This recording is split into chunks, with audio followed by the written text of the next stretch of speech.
All right. Welcome, everyone. Excited to come to you this Thursday afternoon, some of you morning. My name is Eric Duncan, and I'm going to help kick us off. We'll wait a minute or so, but want to just give you a couple quick directions in terms of engagement. The Q&A function, we use that liberally. We'll have some time towards the end to get to hear from our esteemed panelists and researchers on the webinar. So make sure you use that. We have folks monitoring that. So really excited to get engaged with you all and answer some of your questions. And also use the chat. You know, with the Q&A, you can ask specific questions, but the chat, if you want to say hello to us, say where you're from, say how excited you are that the Atlanta Braves are in the World Series, whatever it is you want to say, you can say whatever, we'll accept it. So we'll make sure that we're as interactive as possible as we hear from these really, really amazing folks. I'm going to wait until 2:31 to get us started. But yep, welcome, and we'll start getting ready. All right, my clock says 2:31. All right, so welcome again to our webinar on educator diversity, why it matters, and how to make it happen. We have both sides, so we're really excited to engage with you. The framing, again, we'll start with sort of why it matters and hear from a couple of researchers who have led the development of an amazing compilation of research on educator diversity from all areas of the pipeline. You'll hear from those two. And then we have three leaders in the space, practitioners, policymakers, newly appointed co-chairs to incredible state events or to state council. So we just have a wealth of information for you. And again, please use the chat, use the Q&A, as we'll be able to get to your questions and thoughts. So again, we'll frame this up front. Spend about 15 minutes talking about emerging research from the field and some of the tools that EdTrust has come out with that I think can help you all as advocates, as practitioners, as policymakers to advance your efforts to increase the racial diversity of the workforce at an extremely important time. So I'm going to start with a little information about our work and then turn it over to Dr. Conra D and Dr. Travis Bristol to talk about their handbook. As you see, you know, these are extremely polished, good-looking people that will bring a wealth of information to you. And then there's me with my little child picture. I hope Dr. Bianco recognizes that picture. There's a few of the students that she actually saw and was part of bringing education to us. So she actually taught at the school that we went to. So I'm going to, again, turn it over to Dr. Conra D to talk about the emerging research that she has in a second. But let's just frame this and talk quickly about why this matters and what we're sort of facing currently in this country. So we know the public school student population is becoming increasingly diverse. Close to 50% of American students identify as students of color, but we also know that the public school teacher workforce is primarily white, and that has an effect on all students. We know from the research, and we'll hear a little bit more in depth about it, about all the benefits that teachers of color and a diverse teacher workforce has on all students, and in particular, students of color when they have teachers who match their racial and ethnic background, we see improved academic outcomes. We see improved non-academic outcomes, lower suspension rates, higher graduation rates, and a number of social, emotional, and academic development needs addressed. So it's such an important issue in particular as we are emerging from a year plus of unfinished learning and instruction. Access is a huge issue. So we know the parity gap exists, but we also know that access is an issue. We have a number of studies to substantiate this and data to back this up, but we saw there's a study in North Carolina that came out recently where 50% of Black students did not have a single Black teacher in elementary school. And we know, again, the research points to all of the benefits that having the same race teacher can have on students, but in particular Black students in elementary school. We have research that shows that just having one Black teacher for Black students increases the likelihood that they will ultimately graduate from high school and attend college. So access is a huge thing. And then we can even narrowly focus this issue on representation for Latinx students.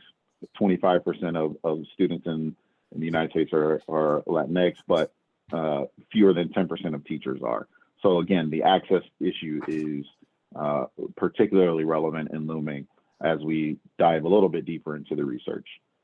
So I'm going to turn it over to Conra D to give a quick introduction and talk about some of the emerging work that she has put out in with Dr. Travis Bristol. Conra. Yeah, thank you so much for that, Eric, and just kind of contextualizing why this work is so important. I think we have to say from the beginning that this project has been dream work for us in terms of the need for teachers of color, Indigenous teachers is so great. But being able to develop the kinds of resources and handbooks that allow people to really understand in a very systematic way what we know and do not know and need to know more about as it relates to research on ethno-racial diversity is really important.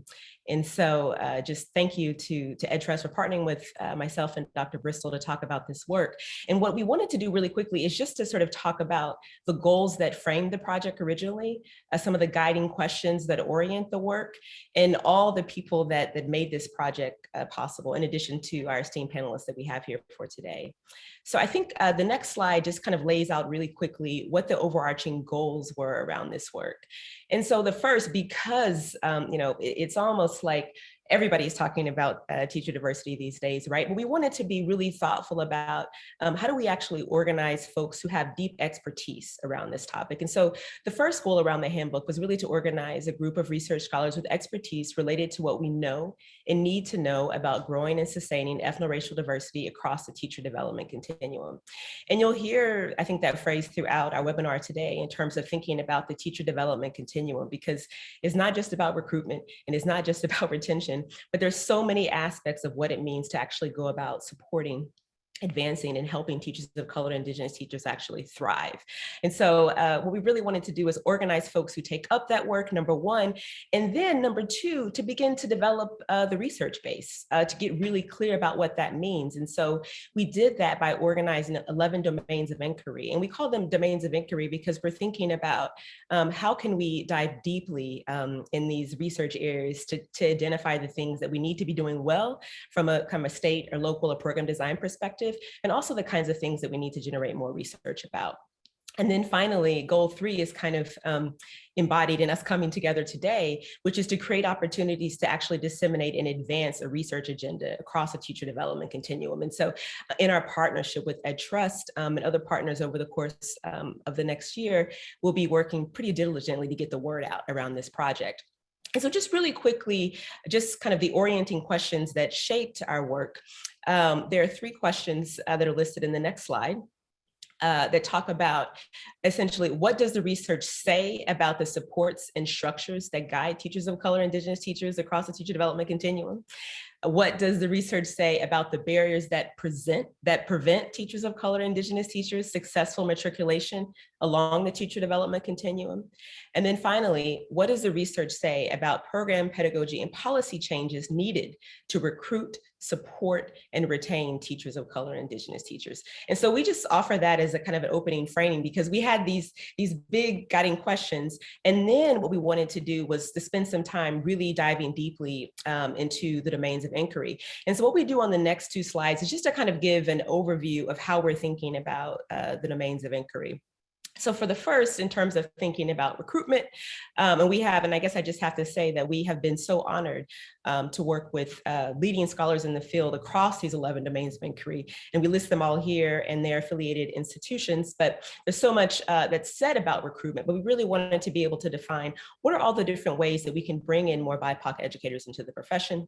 Similarly, in terms of thinking about retention, we're so honored to have the folks from the Learning Policy Institute serve as section editors for that around retention, right? Because there's so much that we need to know about keeping BIPOC educators, right? Even if we do all of this important work related to recruitment, if retention falls short, it's not enough.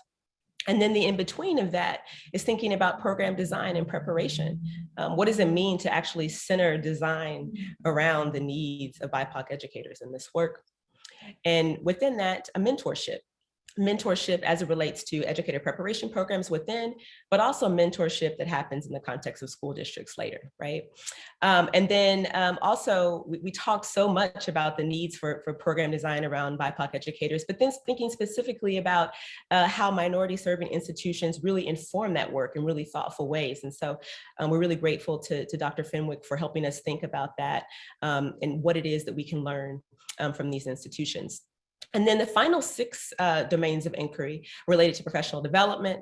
And we know Dr. Rita Kohli has been doing really interesting work in this area, and she's our section editor for this aspect of the handbook. And it really helps us to begin to peel back, well, what do we mean by professional development? And what does it mean whenever BIPOC educators are actually leading, designing, and being part of that process? And what does it mean for district systems to be responsive in meaningful ways?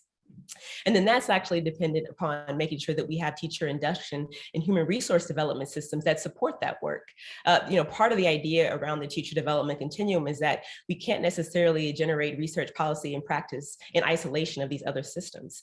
And so, to making sure that we have human resource development supports that create opportunities for professional development is really important. And then also we have a research domain on intersectionality, which we also think is really critical because we don't want people to take away this sense that if we're talking about research on teachers of color, Indigenous teachers, or BIPOC educators, that they're all one monolithic group. And so what's really nice about this section is it begins to look at the intersections and help us to understand what does it mean to actually have tailored supports for different groups of teachers of color, Indigenous teachers. And then I think the last 3 domains are always the ones that people want to know about, right? So what are the pedagogical and leadership practices of BIPOC educators? What are they doing to make a difference? And then also educational impact. Eric started off by citing, recent studies on this is what we know about the presence, but also the impact of BIPOC educators. And so we have that section to begin to unpack what are the types of impacts that teachers of color are making, and Indigenous teachers, and beyond just academic achievement. I think that that section begins to push the envelope and think about other ways in which BIPOC educators make an impact. And then finally, policy, which we think is really critical around this work. If we're doing it in siloed isolation and we're not talking to key decision makers around the kinds of things that need to happen, then the work isn't really advancing in the way that we think is important. And so we have this section that kind of talks very specifically about the kind of policies that are necessary to make sure that we continue to not only recruit, but retain and prepare educators of color, Indigenous educators who thrive in the profession. And so now I'm going to turn it over to Dr. Bristol, who's going to talk a little bit about our Kappan special report. Thank you, Conra, friend and colleague, Dr. Conra Gist. What I want to add to what Conra said is that this project started in 2017. And so now 4 years in, this continues this project of labor and love to the research community. We also wanted it to extend beyond research to transform policy and practice. And so some of the ways that we've been thinking about this research, this project is, yes, a handbook for researchers, but how else might we incorporate elements to this project so that policymakers and practitioners could use it in service of the teachers with whom they work and the children with whom they serve. And so one of the ways that we've thought about this is this Kappan practitioner piece. We thought it was important not only to talk about teachers, but to talk with teachers and to bring teachers in to this work. And so in 2019, with some support from the Gates Foundation and Education Trust and Teach Plus, we brought together primarily fellows from the Teach Plus program to begin to respond and to be in conversation with these 11 domains of inquiry. And so in this Kappan special issue, which I just placed in the chat, you'll see, yes, the research briefs, but you'll also see teachers testifying. You'll see teacher testimonies where they're speaking about their experiences in relation to these 11 domains of inquiry. Ashley Griffin and Davis Dixon were instrumental in supporting teachers and responding to drafts. And we also would love to thank the folks at Kappan for their support, namely Josh Starr and Raphael Heller. Included in this Kappan special issue, you'll see two commentaries. One from Carol Lee, who will soon be inducted as the president of the National Academy of Education, as well as Pam Grossman, who is the dean at the University of Pennsylvania's Graduate School of Education, both of whom serve on our advisory board. And so in this one piece here, you'll see some attempts at bringing teachers into the conversation alongside scholars in service of transforming practice and informing practice. Over the coming weeks and months, you'll hear some of our work around how we are thinking about using this handbook in the policy space to transform policy. Thank you all for being here. Thank you so much. Incredibly insightful and important work from both of our lead researchers here. There's a link in the chat to the Kappan briefs. I really encourage you to look at these and dive into them. And another resource that we want to share briefly are some of the data and policy scans that EdTrust did last year and that we're updating this year. To both Conra and Travis's point, so important to understand how this research can translate into policy. And it's equally important to understand what states, in particular the state that you may be working in, advocating for changes in, or are leading policy efforts in. It's so important to understand the sort of context and landscape. So we included a link to this in the chat. Encourage you to go to your state and see sort of how they rate and what they're doing to do things like make data more actionable and visible, to set clear goals, and then what policies and investments are they dedicating resources towards for the sort of continuum to Conra's point. So how are they supporting and investing in prep programs? What efforts are they doing to improve retention or recruitment of educators of color? And what efforts are they investing in to improve retention conditions? So there's, in addition to sort of the policy landscape and some best practices that you can see from states across the country, you can also look at the data. So for every state, we looked at the comparison of teachers of color to students of color. But we also looked at student conditions. Are students do they have access to a diverse workforce? Are teachers teaching in schools where they're the only teacher of color on record? Questions like that, where if you go state by state, we answer those questions. So encourage you to look at the research briefs, get a little bit more of a practitioner lens about it, and then see what your state is doing from a policy landscape to create the right conditions to bring in more teachers of color and diversify the workforce. All right, now this is a part of the agenda that I'm extremely excited about. We have three great panelists to give you a little bit of information about the work that they're leading in sort of the continuum again of recruitment, retention, and support of educators of color. I just am thrilled with the panelists and love the work that they do. So I'm going to first turn it over to one of my favorite people in the world, Dr. Bianco, to talk about the work that she has led and is leading in Colorado.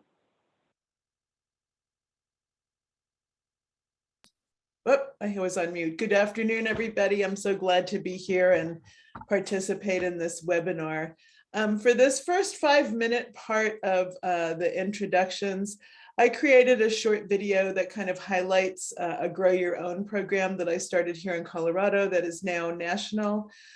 So although it highlights the Pathways to Teaching program, I want you to just kind of pay attention to the elements of the program in the video, because that's really drawn from the research in terms of what we know students of color need in order to be attracted to the field. So let me just share my screen for a moment and I'm going to start the video. Can you all see it?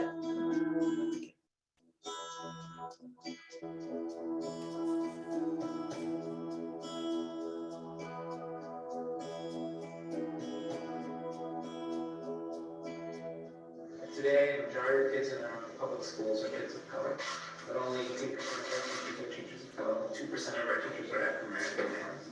And we have a pipeline problem, but we also have a retention problem. So, from a district perspective or a school perspective, are there systemic interventions that you think would make a difference?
You know, part of what I want to do is I've never been inspired to be a teacher by another teacher of color. Partly because I have like very few of them, but I want to be the teacher of color that, you know, oh, we need more teachers of color in the workforce. So it's like, hey, join me. I'm tired.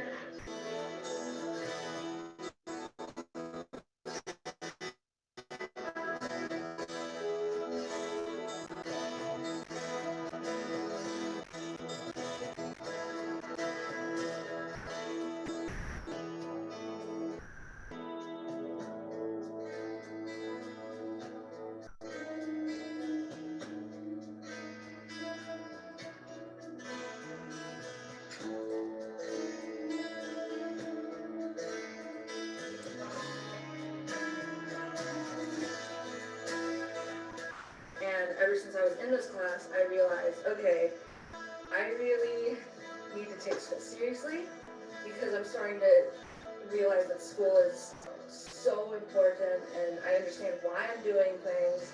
And now I feel like I have a purpose, and like, I don't know, it was really a game changer that like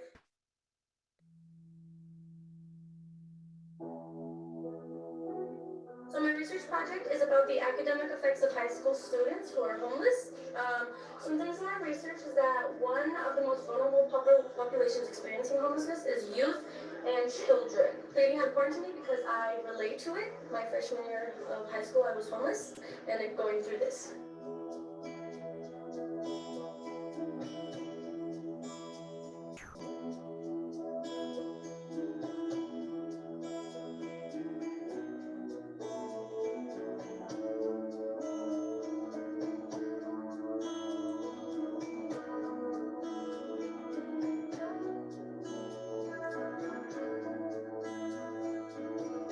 My topic was effective educators.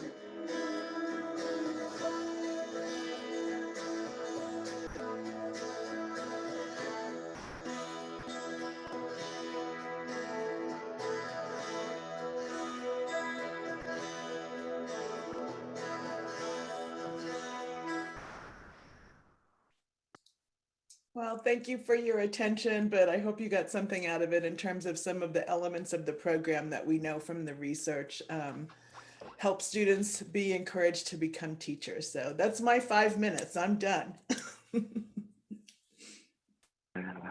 Great introduction. We'll hear more from you, of course, and we love hearing from you. I will turn it over to Desiree to introduce herself and share some of the work she's doing at LPI to bring awareness to issues related to retention. Great, thank you. So I will share my screen. I don't have an amazing video to play. I have some slides, but I do want to sort of build on some of the themes that Dr. Bianco introduced in that video.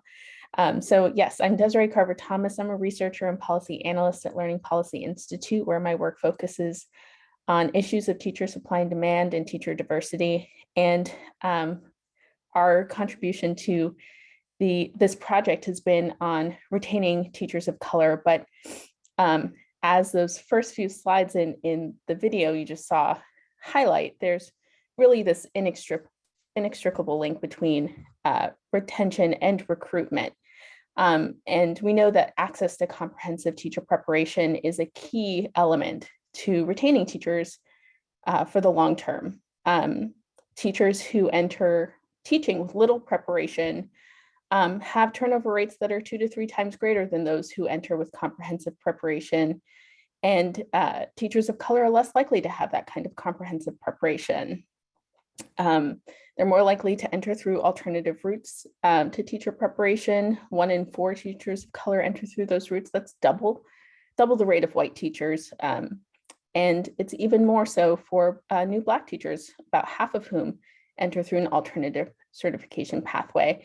And I do want to note that alternative pathways, they vary, but on average, those who enter through them have less access to clinical practice and coursework before entering the classroom. And it's no surprise that many teachers of color are entering through these pathways given the rising cost of college. We know that debt burdens influence decisions about what career path to take.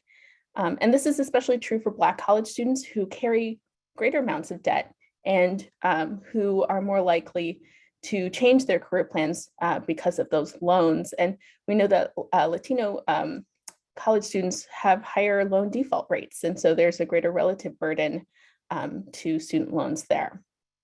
And so at the same time, teacher salaries have been degrading over the past several decades. And so that's not making up for these the rising cost of becoming a teacher. Teachers make about 30% less than what other college educated professionals do. On top of preparation, the preparation component, teaching conditions matter immensely. Teachers of color are more likely to teach in schools that tend to be under-resourced, where challenging teaching conditions can push them out of the profession. Teachers are more than twice as likely to leave their school or leave their profession if they find that their administration is not supportive or encouraging. And for teachers of color, in particular, high turnover rates are associated with a lack of classroom autonomy or school influence. This could look like, being pigeonholed into the roles of a disciplinarian instead of being given leadership roles that they're more interested in, being the language translator or similar kinds of issues. And many school leadership training programs don't prepare principals to take on all of the roles that are required to create a nurturing environment where teachers of color want to stay. There are policies, though, that are promising for retaining teachers of color. And at the federal level, the federal government could help to expand and establish comprehensive educator preparation programs at institutions of higher education by funding programs that are designed to do this. So this includes the Teacher Quality Partnership Grant Program, the Augustus Hawkins Centers for Excellence Program, the Individuals with Disabilities Education Act Part D Personnel Preparation Program. Likewise, the federal government can reform the Teach Grant Program, which is a federal loan forgiveness program for teachers, and it can be reformed to really underwrite a substantial portion of the cost of preparation. At the state level, states also can support candidates of color by underwriting the cost of teacher preparation through service scholarships and loan forgiveness programs that cover or reimburse a portion of tuition costs, typically in exchange for a commitment to teach in a high needs subject or school for 3 to 5 years. They can invest in high quality teacher residency programs and grow your own programs like the one that Dr. Bianco introduced us to, Pathways to Teaching. These typically recruit, candidates of color. They can, in some cases, carry some or all of the burden of tuition costs and often conduct intensive local recruitment efforts. And, states and local districts can also provide ongoing professional learning for school leaders so that they can create work environments that encourage teachers of color to stay. They can regularly survey teachers and leaders about working conditions and then, adjust the supports that are provided accordingly. And so that's all for me, and I will pass it back. Thank you, Desiree. That was great. And finally, we'll go to our expert on support and professional development. Rita, please introduce yourself, and the floor is yours.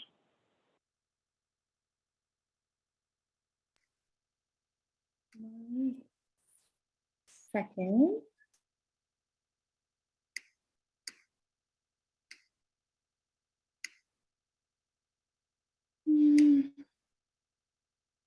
You're seeing my whole PowerPoint. Can you see my screen? Yeah, it's in the presenter mode, so you may want to switch to display mode. Okay, usually.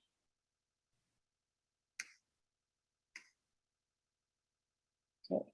Yeah, sorry, everyone. Okay, let's work the wait. Hey, Rita, you may need to share your entire screen. Okay. While we're waiting, just a reminder, good questions about sending links. We will send the links to all of the materials that we shared during this webinar to folks via email after the webinar, and it will send the recording. Okay. Perfect. Okay, I can't see my notes, but that's okay. I'll wing it. Hi, everyone. Thank you so much for having me today. I am Dr. Rita Kohli. I am an associate professor at University of California, Riverside, and the co-director of the Institute for Teachers of Color, Committed to Racial Justice. Thank you so much for having me here today. I just want to start by giving some context that I know was, my colleagues have have shaped the conversation so well, but just to give us some perspective on the growth of students of color that's happening in K-12 schools, where we've, more than 50% of US public schools are serving students of color, but the growth of the teaching force and the diversity in the teaching force is not growing at the same rate. And so one of the things that I think is the concern here is that as we recruit teachers of color into these spaces, schools are often not shifting to support their needs and vision. So we don't see these kinds of paradigmic shifts to schools. We're actually just recruiting teachers in without really thinking, often we're not thinking as carefully about what the environment is like once they come there. And so, in this image here, this is a new teacher cohort from Minnesota, and you see, you have one Black teacher and a whole cohort of white incoming teachers into a district. And so what is it like for that teacher? What are the experiences that they're having? What are the needs that they're having? And I think this is so important for us to consider as we think about diversity and diversifying. And one of the things that really comes up in this is that schools they don't exist in isolation, and that they are, as we can see, are fraught with racism. So these are different cases that have happened in the last couple of years. And the one on the left is actually local to me and happened just a few weeks ago or last week, where you're seeing this. And this racism has a deep impact, not just on students of color in the space, but also on teachers of color when they come in, because they're often hired to be that kind of racial voice in the schools, and that takes a toll on them as well. And so we see that they're experiencing racial stress and marginalization, racial battle fatigue often, and then this kind of professional push out that comes from that. And so teachers of color are leaving the field at a rate 24% higher than their white counterparts. And so this is really it's counter to our efforts to diversifying if we're not addressing the issue that's actually pushing them out of schools. And so what I focus on in the what we focus on in the brief, in the Kappan report, in the handbook, and in my own work generally is thinking about what kinds of mentorship, what kinds of institutional supports, what kinds of professional development supports are helpful to teachers of color in terms of helping them to stay and professionally flourish in these often racially charged or chilly climates of K-12 teaching. And so one of the things that came up, so I'm the co-director of the Institute for Teachers of Color Committed to Racial Justice, and one of the things that we found is that participation in racial affinity spaces is a really foundational practice for teachers of color and their support, because often many teachers of color are hired, as we saw in that picture, as the only one in their school or the only one in their district. And so having a space where people can come together to really think deeply and carefully about the things that they're experiencing that's really catering to their needs is really important and foundational. And one of the things that we do in this space, but that has also, teacher education programs can participate in, that we've found is really important to the survivance of teachers of color in these spaces, is the strengthening of their critical and racial literacies. And so racial literacy is a concept that was conceptualized by Lani Gunier, who's a Harvard law professor, in 2004. And one of the things is, much like any literacy, when we think about literacy in math or literacy, when we're talking about reading, it's a skill or a practice that we have to work at, and we have to practice to get better at. And so often when we're in environments that are race evasive, we don't have the skills and practice to really know how to name racism or interrogate racism. And so when we have teacher education programs, or we have teacher professional development, or we engage in school spaces that are race evasive, teachers of color are often left as the racial experts, not really having the agency or knowledge to necessarily navigate such intense spaces. And so we think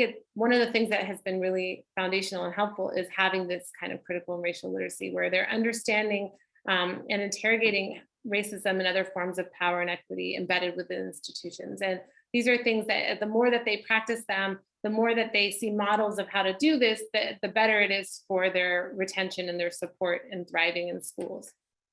Another piece of this that we have engaged in the Institute for Teachers of Color, which is focused on the racial literacy, but it's also focused on teacher-led learning. And we found this in other spaces as well, but really having teachers be the guides of their own, teachers of color be the guides of their own educational needs, because often professional development, even teacher education spaces, or the things that they're getting are not meeting their needs. And so we found that teachers of color have found spaces, whether those are small spaces in their own schools or large communities like the Institute for Teachers of Color, to come together and really facilitate. And so in iTalk, the space that I run, we have had teachers, they run the workshops, they take workshops from each other, and then they create working groups to develop action plans of the work that they want to do in their own schools. And these things have been so powerful and important in really filling the gaps in the things that they have wanted to think about and do, or that they feel that they need to actually realize their visions. But really the only reason that they're having to do these things, not the only reason, I mean, teacher-led learning is really important, but one of the issues is that we are neglecting, as schools, districts, teacher education programs, the shared accountability to the racial climate. So often the few people of color in the space are being asked to hold the kind of racial awareness, to bring the racial discourse to the table, but instead there has to be a shared institutional accountability to the racial climate. And so rather than relying on teachers of color to carry race work, it is important to recognize racial literacies as a core competency for all staff. And so that can come from, adding an asset framing of communities of color to hiring rubrics, providing racial literacy development for existing staff, forming compensated committees for racial justice work, or dedicating time within staff meetings to reflect on patterns of racial inequity in policies and practice. And so the more that, in addition to kind of professional development spaces or supportive spaces in teacher education, one of the things that's really foundational that needs to happen is this kind of accountability and holding of the racial climate, this commitment to having a healthy racial climate by all of those stakeholders in the educational sphere. So that's where I'm going to stop for my 5 minutes. Thank you. Thank you. Such great information and great tone setting for the conversation that we're going to have with these three esteemed panelists. So I'm going to open up with just asking a question for all of you. So you all have hinted at sort of the national narrative, the discussion about teacher diversity, and where it sort of evolved. I've heard even recently folks saying, well, I was on a similar committee 20 years ago that was looking to deal with this issue, or I've been, I heard about this when I first got into this space in the 90s or whenever. But what are we hear sort of how we talk about teacher diversity and its importance. What do you think the field has done well, is getting right in terms of even the way that we talk about this issue and what we're prioritizing in terms of policies and practices to address it? And where do you think we need to sort of move in terms of shifting the narrative, shifting the conversation, and prioritizing certain things? So I'll open it up to all three of you. Whoever wants to answer that first, go ahead. Dr. Bianco, I know you're never short for words, so let's get started with you, and we'll go from there. Thanks. So just real quickly, I think the things that are happening that are right now, and I think Drs. Giston, Bristol, and others mentioned this briefly in the opening, but we're starting to see a lot more attention to teacher diversity and it being important. It's in kind of mainstream press, and you just hear more conversation about it now than you did decades ago, even when we all knew that it was important, and we've had research for decades, but we're hearing more about it now, I think, which is great.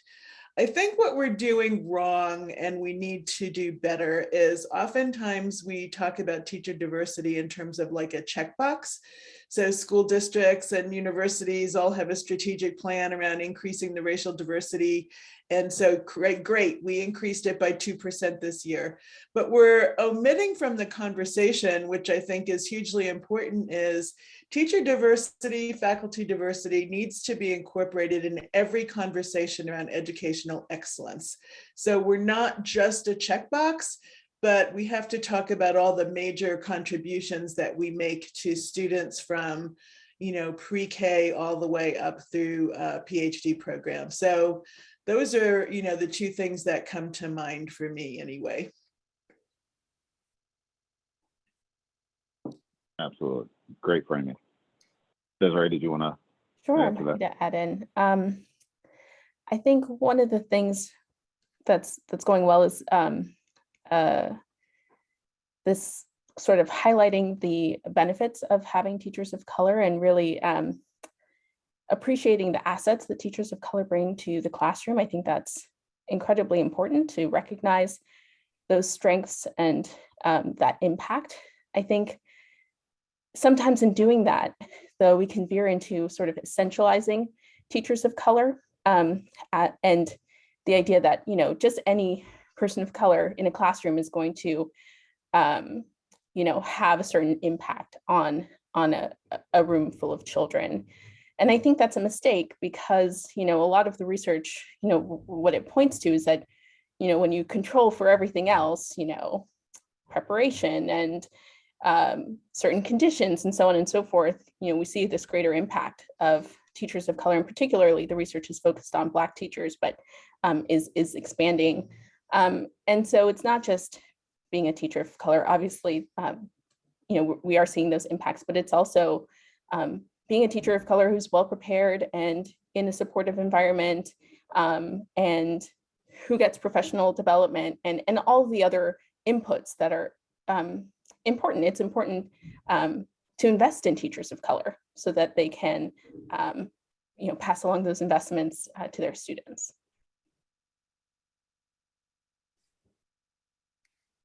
Rita, I think you would agree with that. And do you have anything else to add? Yeah, thanks. No, I definitely agree with the things that Margarita and Desiree are pointing out. And I agree with the idea that you know, we do often talk about diversity as the end goal, and I appreciate so much how this conversation and the handbook and policy briefs help to expand that and help us to think more carefully about what are we recruiting teachers of color into, and how do we start to think carefully about how we can support that process, but then also for all of the reasons that Desiree named around what, you know, why we want teachers of color in schools, how are we actually listening to teachers of color? How are we helping to realize their visions? How are we, you know, kind of supporting them to develop leadership in the school spaces? And I think all of those things are really, they have to go hand in hand with creating healthy racial climates and environments for them to be in. Absolutely. Thank you so much. Another question for the group. So there's always the question, it feels like, why now, right? Like I said, you know, this issue has been something, and Rita put a really good slide up about just the direction that this has gone over the course of the last 30 plus years. But we need to acknowledge that we're emerging, hopefully, from a pandemic that had a huge, significant impact on everything in the education system. So would love you all's thoughts about how you've seen this pandemic, the unfinished learning, the disruption of education in many places, impact teachers of color and efforts that district schools, states have tried to take up to increase the diversity of the workforce and recruit, retain, and support teachers. So what have you seen from the last year plus 2 years that's sort of gotten us to where we are?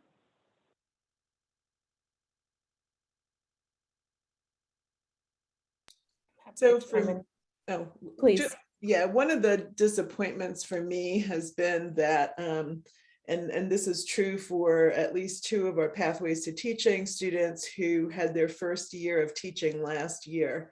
They became so disillusioned by the challenges they faced because it was nothing like we all promised them that it would be in terms of being able to establish relationships with families and students. And anyway, beginning teachers were so overwhelmed and disillusioned that they're leaving the profession.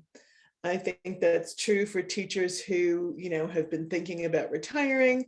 Now's the time, and they're just jumping off. And so I'm fearful that the pandemic, and I don't know if we have any data yet, but we probably will soon.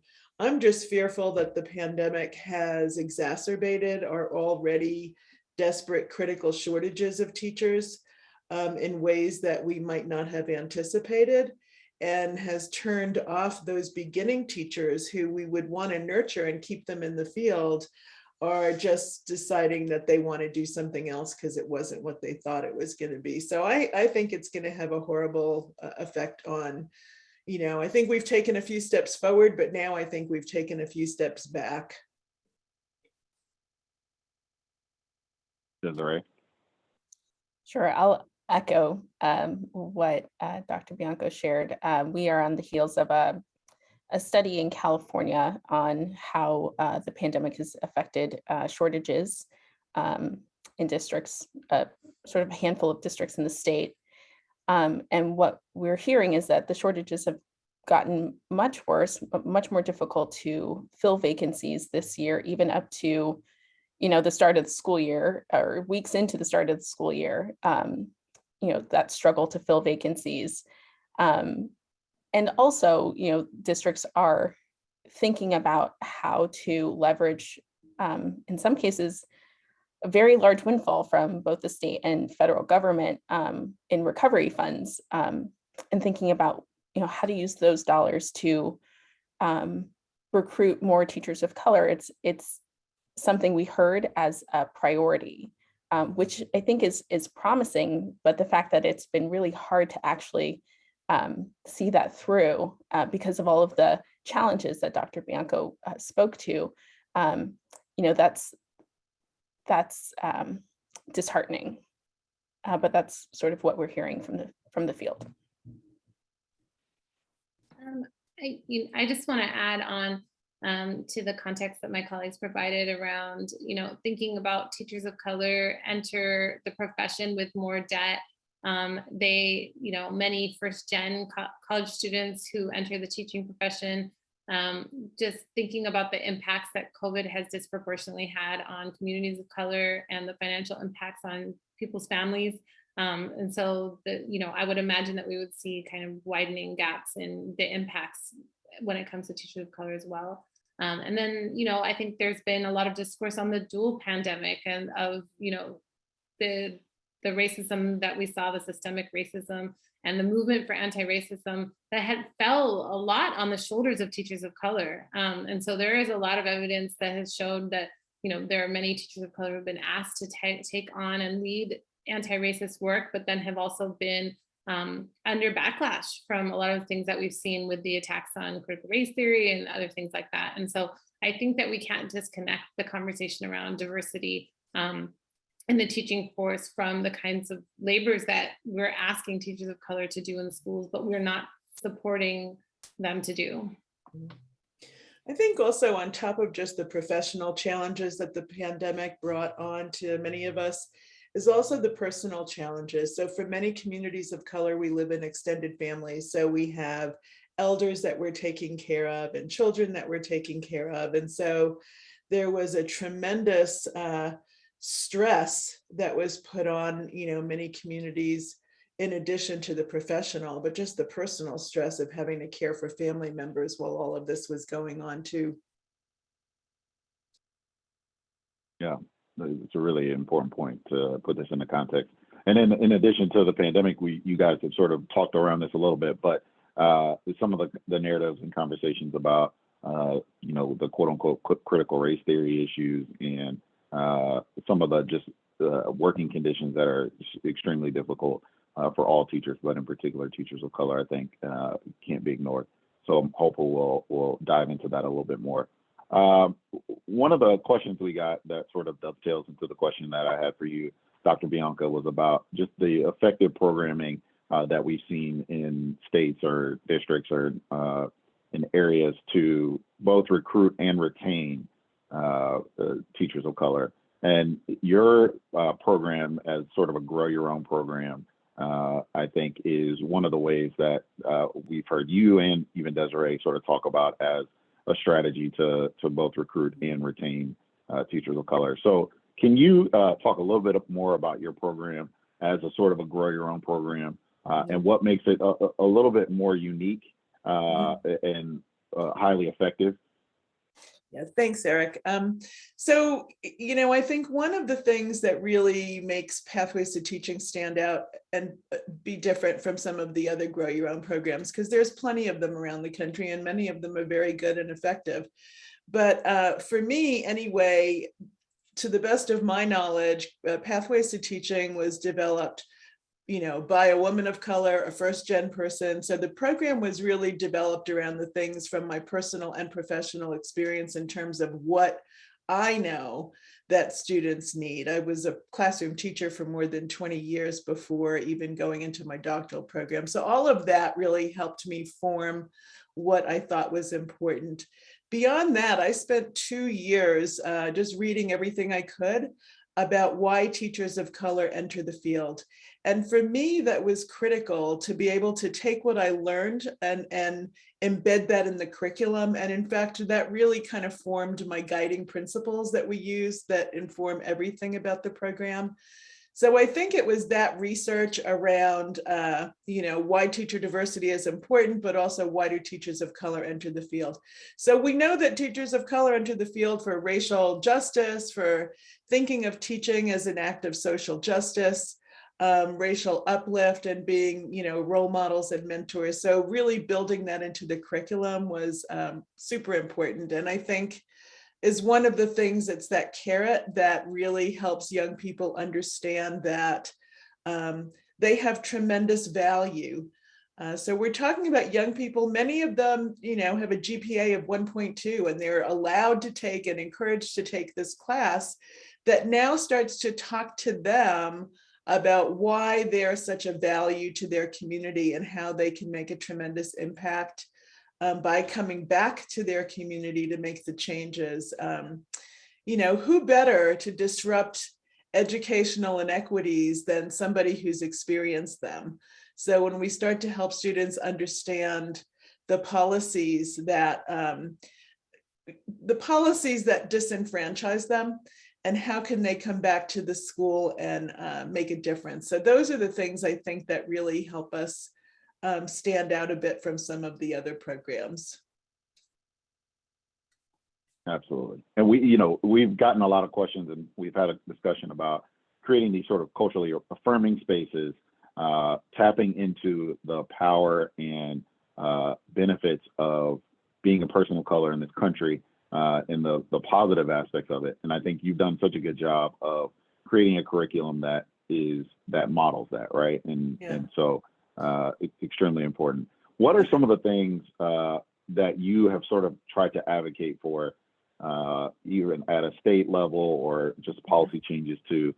And I know you're going to start probably with finances, but are there sort of policy conditions or things that a state or a district can do to help with the programming that you put in place? Yeah, and I'm going to share my screen because I have one slide that I would like to show. And that addresses that. So can you see that policy slide?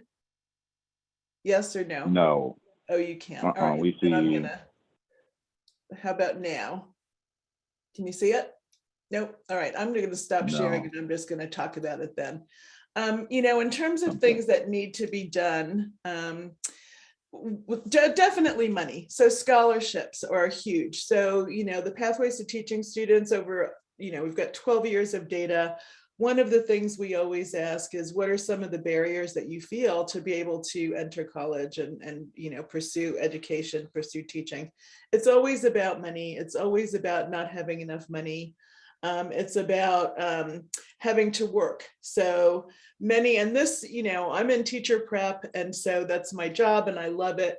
But many of the teacher prep programs are creating more barriers for students by having programs that are that require students to be full-time, require students to not work so that they can do their internships that are not being paid for. So then we have this barrier for young people who need to work full-time while they're in school. So certainly money, grants and scholarships, but that's why when we think of grow your own programs, we need to consider, how do we build in systems of support so that, for example, with the Pathways to Teaching paraprofessional certificate, students can earn 9 credits that go towards their undergrad teacher ed program, but also we're preparing them to be paraprofessionals so that when they graduate high school, they can be gainfully employed with health insurance and all the things they need while they're taking undergrad courses. So I think we need to, really evaluate, where are we creating barriers where we think we're not? And certainly I think teacher prep programs have to really look at that. But yes, money to start seed programs and money for scholarships are huge.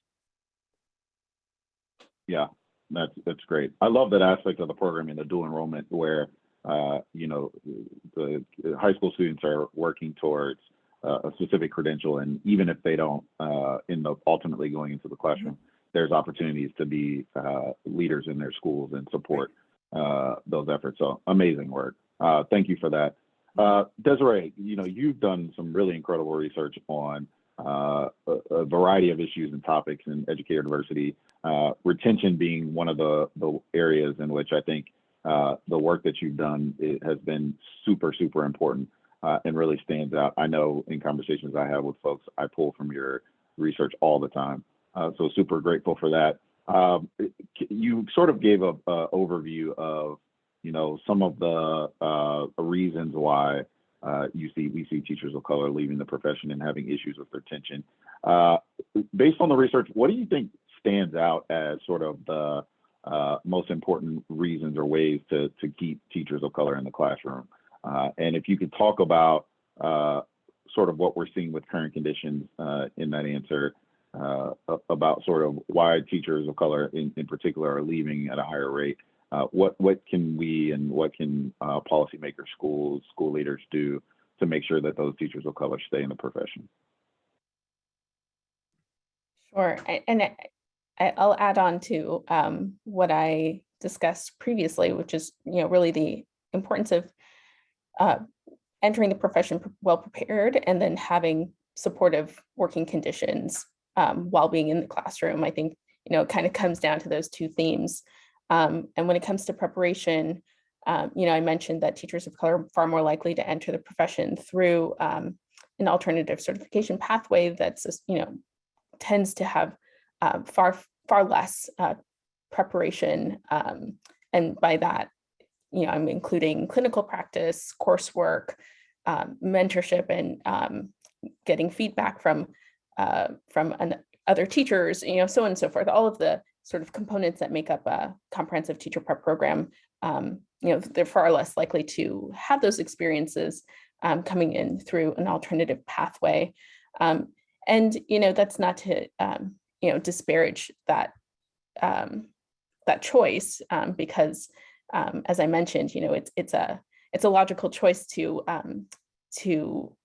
follow a pathway that is, you know, in your budget. And so, you know, really the question is, how do we make a comprehensive preparation pathway a budget-friendly pathway, so that, you know, teachers are entering the profession with the supports and experiences that they need to be successful.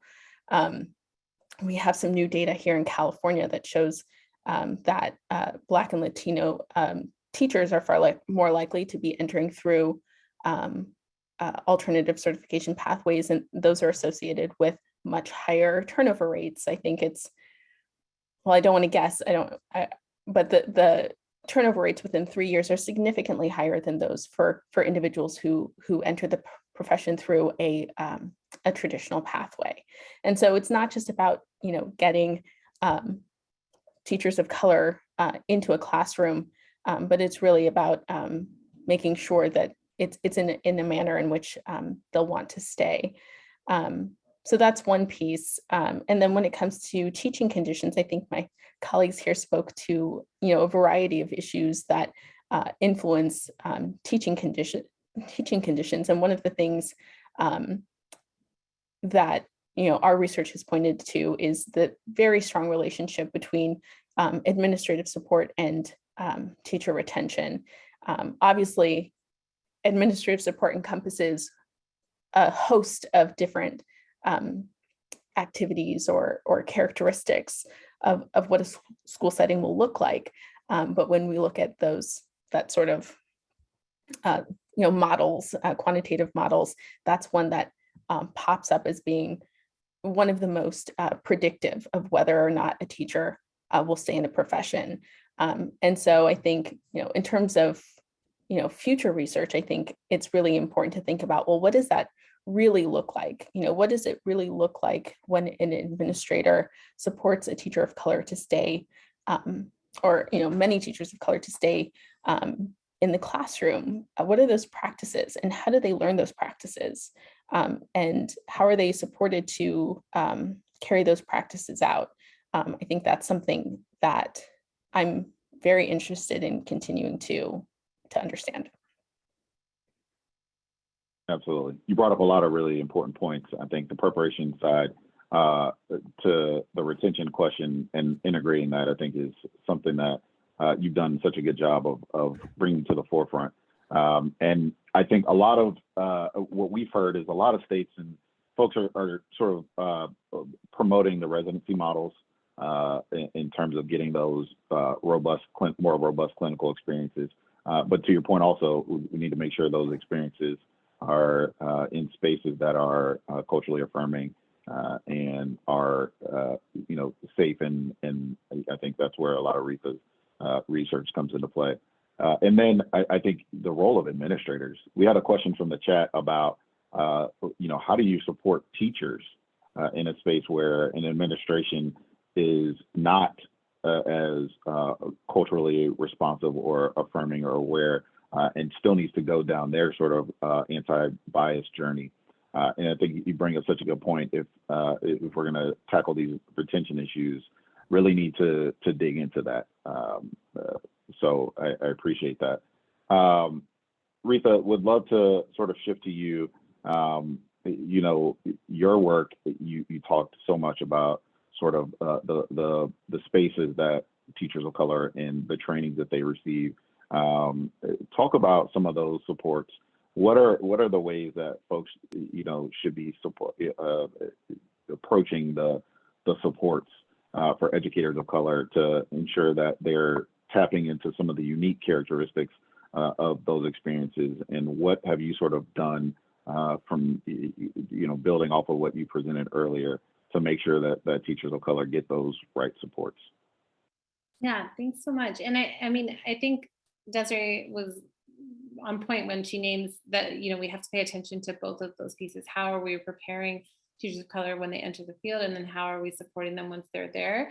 I think, there are things that districts and schools can do, by when they're recruiting teachers of color, to really think carefully about what kind of affinity spaces can they have for teachers of color to network and connect, that support both their need for community as it relates to race and ethnicity and their ideological goals and visions. Can they cluster teachers of color at a particular school site when hired, pairing them with other teacher of color mentors? And I think the same goes for teacher education programs when they're placing teachers of color. Are they considering the racial climate of the school space? Are they giving them the supports? The example that I showed earlier about Riverside and the teacher who kind of was harmful to Indigenous communities, that's a school that we have student teachers placed at, right? And so what are the ways in which we are vetting the schools, are thoughtfully placing teachers, or giving them the tools? I'm going to share a link to a practice brief and an article that we put together with some other teacher educators, thinking about how we think about a healthy racial climate in these spaces. And if we think that racism is inevitable in our world, or is inevitable in our schools in this current time, a healthy racial climate isn't having a space free of those things, but just kind of like a healthy body is one that can address viruses, can respond to viruses. A healthy racial climate, similarly, is a space that can respond to that racism, that has a plan that's strategic and thoughtful in that way. And so I think that's so important to part of this work. We can talk about the schools as they are, what we can do to help teachers of color navigate that, but I think it's really important that we're thinking more carefully about that. And then the last piece that I wanted to name was that districts and schools can adopt measures or evaluation systems that actually value the assets teachers of color bring to schools. Because what I see in my work is that teachers of color are often overlooked for leadership. They don't feel listened to. They feel like they're given the kinds of work that some of my colleagues had named, like they're asked to translate, or they're asked to discipline students, and they're not asked to take on the kind of visible leadership responsibilities. And so part of that has to do with the ways in which what we're valuing, what we see, what the kinds of assets that are measured. And so these kinds of structures, shifting the structures in those evaluation measurement systems could allow for more access for teachers of color to those, to the pathway of school leadership. Because we named, what about administrators? I mean, administrators, we could have this whole webinar about administrators of color as well. I mean, it's even less diverse in the school administration track. And so, and then if we think about teacher educators and teacher education deans, I mean, it's equal to administrators in the lack of diversity. So all across the board, I mean, these things are not unrelated. And so I think it's important for us to think about that. I think in addition to, the amazing work that Dr. Kohli is doing, and I think one of the things the pandemic taught us is that there are ways to connect virtually in ways that we might not have otherwise done. So there are a number of affinity groups online that teachers can join, especially if they're the only one in their school and they're not feeling supported by their administrators.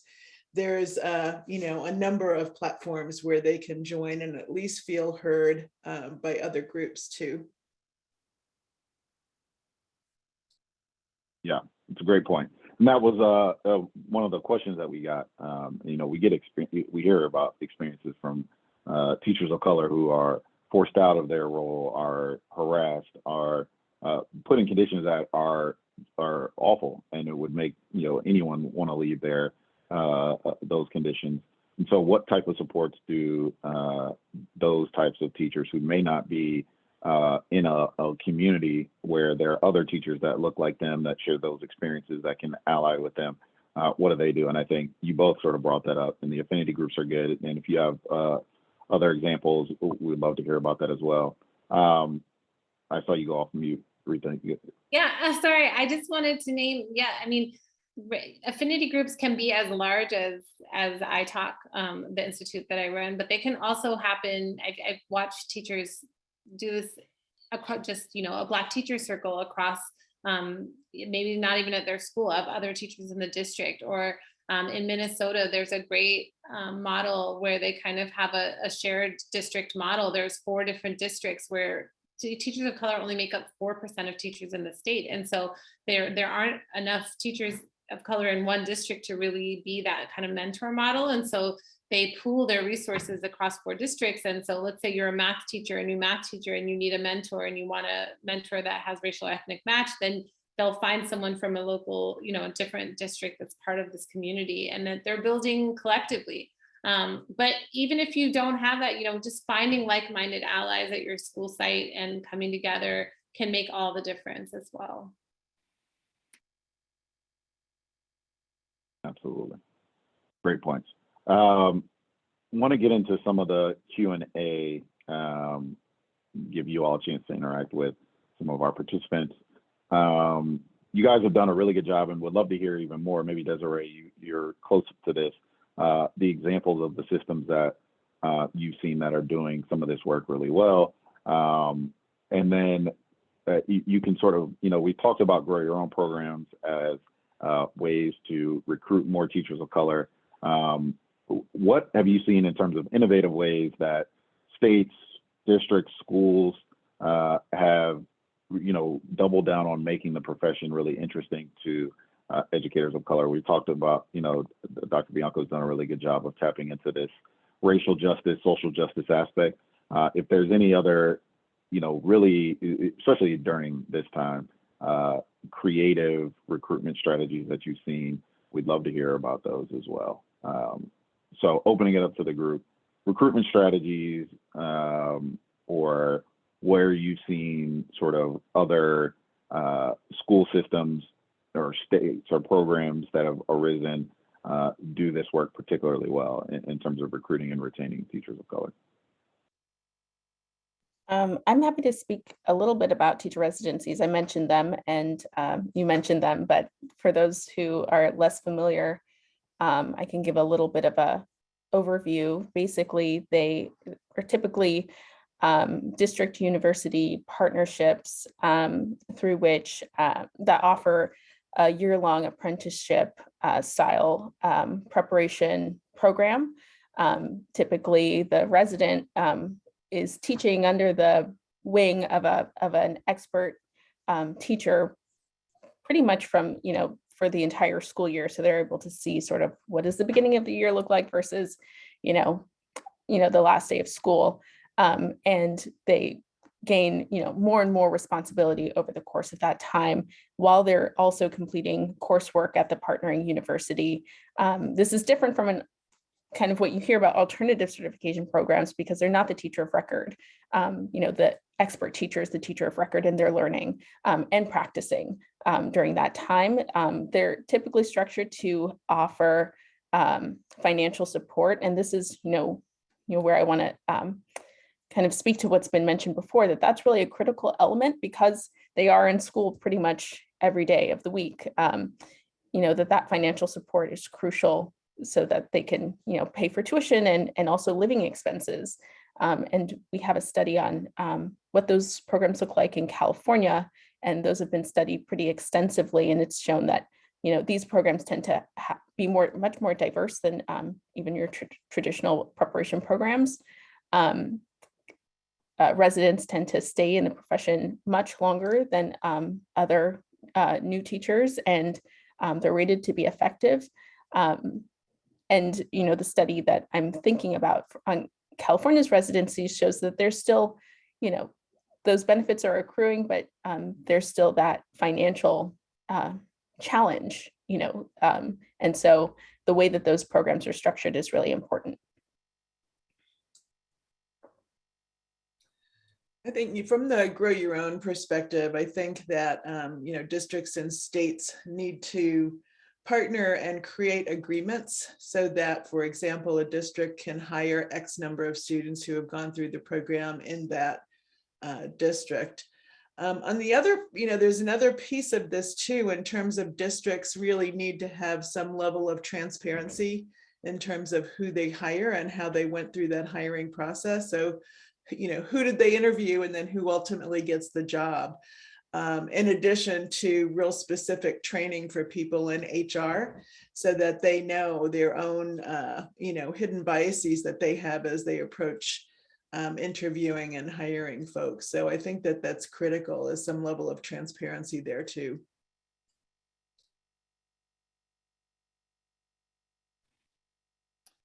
I just also wanted to name that in teacher education programs, at least in the case of California, in the teacher performance expectations, we ask teachers to do things like have a caring community where each student is treated fairly and respectfully, create learning environments that reflect diversity and multiple perspectives and are culturally responsive. This is language I'm lifting directly from the teacher performance expectations. It says, establish, maintain, and monitor inclusive learning environments that are physically, mentally, intellectually, and emotionally healthy and safe to enable all students can learn, and to recognize and appropriately address instances of intolerance and harassment among students, such as bullying, racism, and sexism. And so those are the things we expect teachers to do in the classroom. And I just wonder, what would it be like if we actually expected teacher education programs to do those things? What if we expected administrators to create those kinds of environments for teachers in their own sites? And so there are ways that language can begin to be embedded in the kinds of accreditation processes that exist, right? So if WASC is in California is assessing accreditation through a lens of climate, how can racial climate be part of that?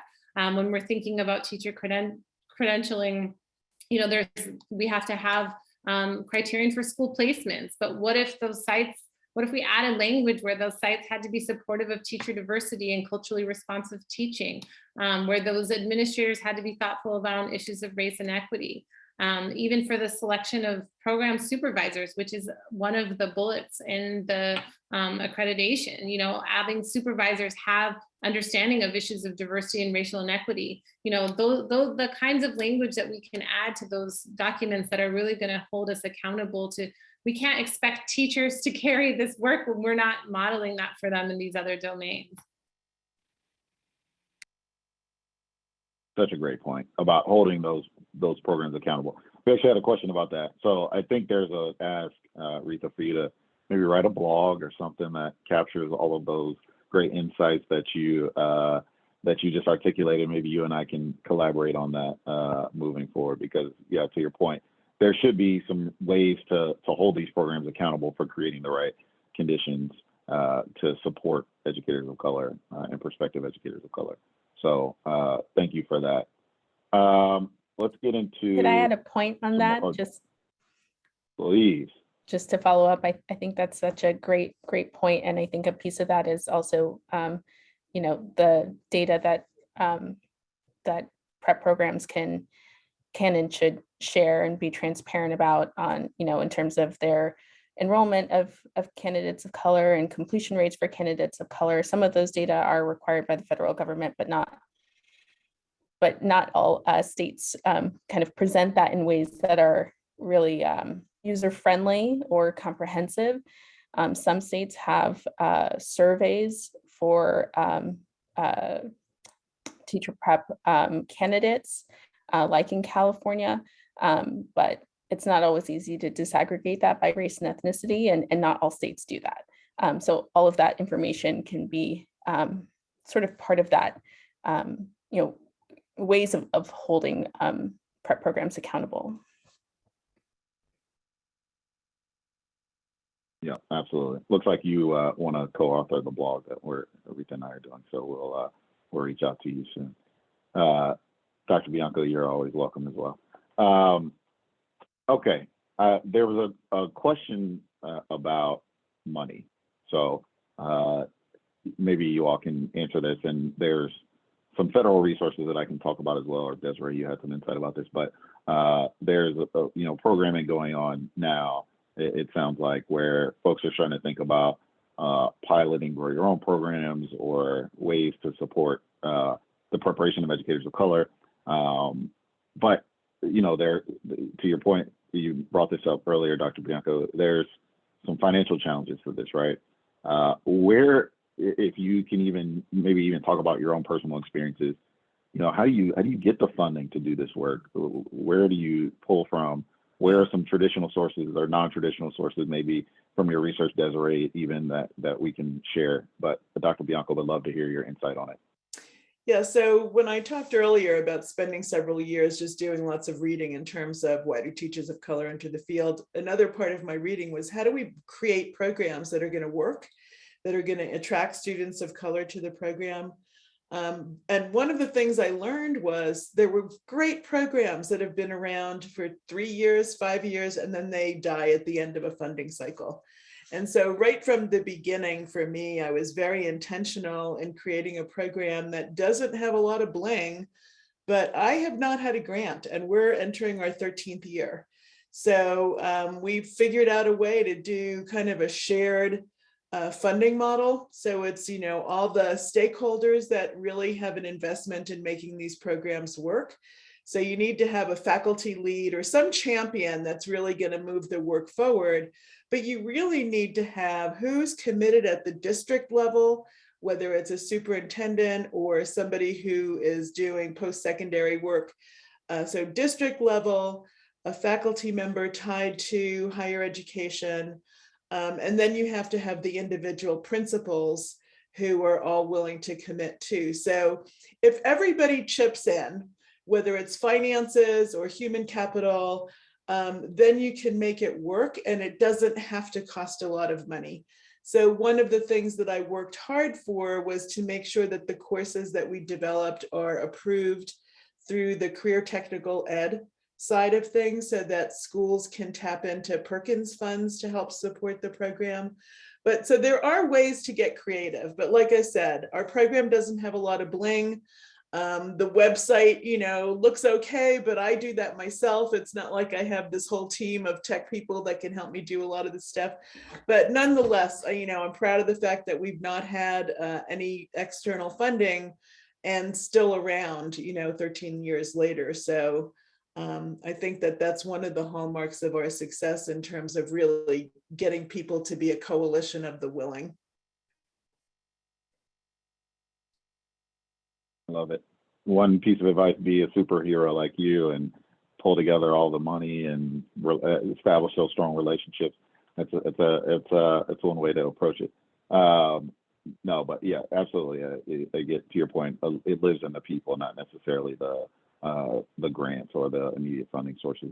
Anyone else want to add, maybe talk about some of the ways that federal funding can be supportive, or any other practices before we close out? Well, I want to maybe almost reframe the question, because I think one thing that we don't often think about in terms of, when we think about cost, we think about where's the new money coming from, but we don't always think about, well, how are we already spending money in ways that are not helpful? And the way that we churn through teachers of color, there's a cost to that. There's a cost to students, of course, there's a cost to the people who come in and out of the, through that revolving door, but there's also a financial cost to districts to onboard new teachers only to see them leave within a year or 2 years or 3 years. There's, that's estimated at, more than $20,000 per teacher in a large urban district, more than $9,000 per teacher in a small rural district. So, there are costs that districts are already putting into a system that's not working for them. So it's important to think about, yes, there are new funding sources that can be used, but also there may be savings or that can be reinvested into strategies that will be more productive. That's a great way to frame it. See another blog on the horizon. All right, let's close out. So next time when we all are in person in 2026, and we've survived this pandemic and we're talking about where we're going next with this issue, where do you sort of want to see us at in the next 5 years, to say we've made some progress, we're doing some things, and we see some changes on the horizon that we can look forward to?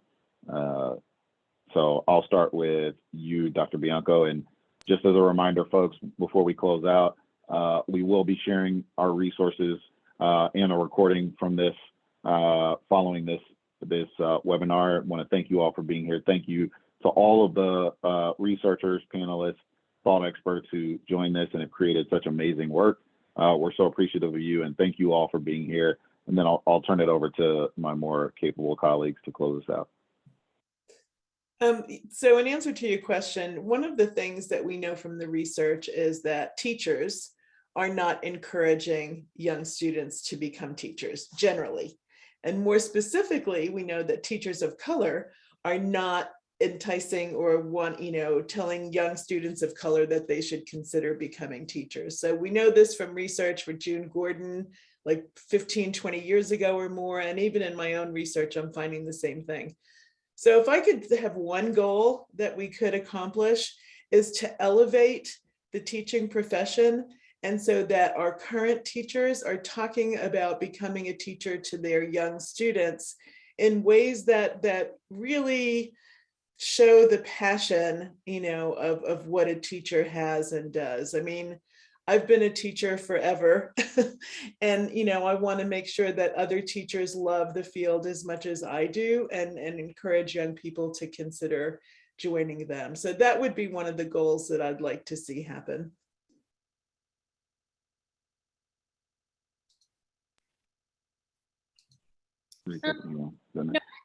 I just wanted to jump in and say, my work, I come from a critical theoretical perspective in my work, and I tie things historically, which, sometimes in policy spaces is a little more complicated and nuanced than we have time for. But I do want to say that teachers of color have been a force in the lives and experiences of kids of color since, the beginning of time. We're talking about people from their own community being that front line of their education, right? And so we need to have diverse voices and diverse perspectives in these spaces, but also that as we've been saying, I think Desiree was pointing out, we're not always doing things in the most productive ways. And so my hope is that we are really beginning to listen to these new possibilities that come with having diverse voices at the table of what education can look like, of how we might shift. I have a book that I just wrote that highlights the kind of resistance and reimagination of teachers of color, of these teachers of color who are coming in and trying out place-based education in their spaces and challenging, bringing in their own kind of cultural spheres and ways of doing things in the classrooms in really, really transformative and powerful ways. And I think that if we could actually not just try to fit teachers of color into boxes of what we think teachers are supposed to be or have been, but we actually start to think a little more openly about, like, as we recruit new people in, let's allow the field to shift and change with who they are and what they bring to the table. So my hope is that the power and reimagination that teachers of color bring to the table can begin to be realized with much less resistance than we see now. Thank you. Desiree, close us out. I'll be quick. In 5 years, I think if the federal government, state governments were to say, if you want to be a teacher, we'll pay your way, I think that would make a world of difference, and we wouldn't have quite the issues that we do with teacher shortages and the lack of teachers of color. I love it. Put your money where your mouth is. All right. Well, thank you all so much for being here. Thank you, esteemed panelists, for your continued leadership in this space. And we're so enthused to continue to promote the handbook that is going to be incredible and that we're excited to have come out. We will again share the resources that we presented here today via email after the webinar. You all have a wonderful rest of your weekend. Go Atlanta Braves, and talk to you all very soon.